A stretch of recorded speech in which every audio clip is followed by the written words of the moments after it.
We are here at Performance Marketing Insights in Amsterdam, and I'm with Helen Southgate from affilinet, who has just finished her session on ad blocking. What are the next steps? So, Helen, are ad blockers a wake-up call for advertisers? Yes, I think a wake-up call for both advertisers and agencies and the industry as a whole. So I think what people have seen over the past 6 to 12 months is the uptake on ad blocking has doubled. So it's nearly 25% in the UK of people blocking ads. So I think people realise, one, it's not going away, it's here to stay. Consumers want it and need it. And we as a digital industry need to look at how we're advertising to consumers and understanding why they want to block ads. So I think it's a real wake-up call of, consumers are not happy with the way we're doing business. Yeah. So do you think they are the people most affected by these softwares? Or who's most affected by them? Well, advertisers, because they don't get their message to consumers, but particularly networks, so affiliate networks, agencies, but probably most of all publishers. So they're the people that generate advertising and get ad spend, but because their ads are being blocked and not shown to the consumers, they're losing a lot of money. Yeah. So a lot of big publishers, like in the UK, people like The Guardian, The Times, are reporting big revenue losses because of this, and I think it's a huge concern. Yeah. So we, at the same time, we know there's loads of drawbacks to ad blocking, but at the same time we know it's not all doom and gloom. So what, in your opinion, are the opportunities ad blocking actually brings? Yeah, so I think it means as an industry we need to be much more sensitive to what consumers want. They're saying, we don't want you necessarily to use our data and follow us around the internet unless you do it in a way that's valuable to us as a consumer.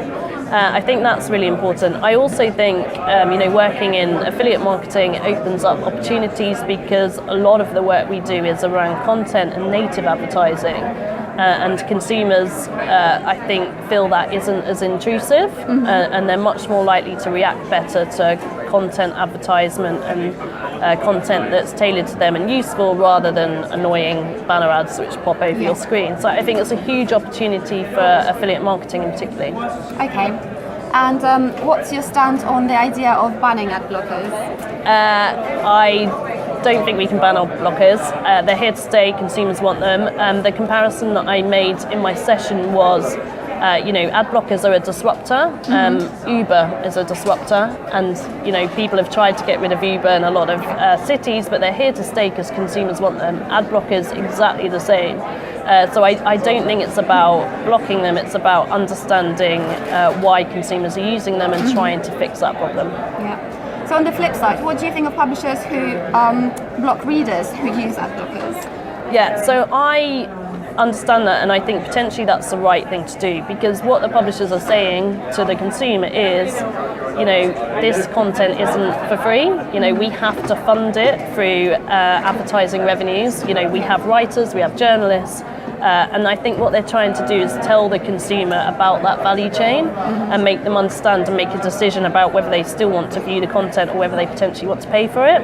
So I mentioned The Guardian is a really good example where they ask users to either become a member or take The Guardian off the ad blocker, whitelist them or remove their ad blocker completely, because they're basically saying to the consumer, this isn't for free, we can't employ all these journalists for free.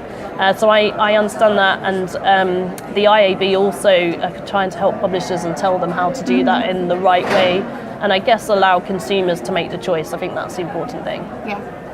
Okay, and what are the challenges do you think we need to address in this space? So I think particularly we need to look at how we use data and make sure we're more sensitive to what consumers want. So there's been a few sessions over the last couple of days about how you use data. And I think as marketers, we sometimes forget the sensitivities of the consumer. We do what we think is right, so we think that we should use this data to target people, but actually consumers are saying, no, we don't want you to do that. I think that's really important, that we do it in a much more sensitive way and we allow consumers to make a choice of if they want to receive those ads or not.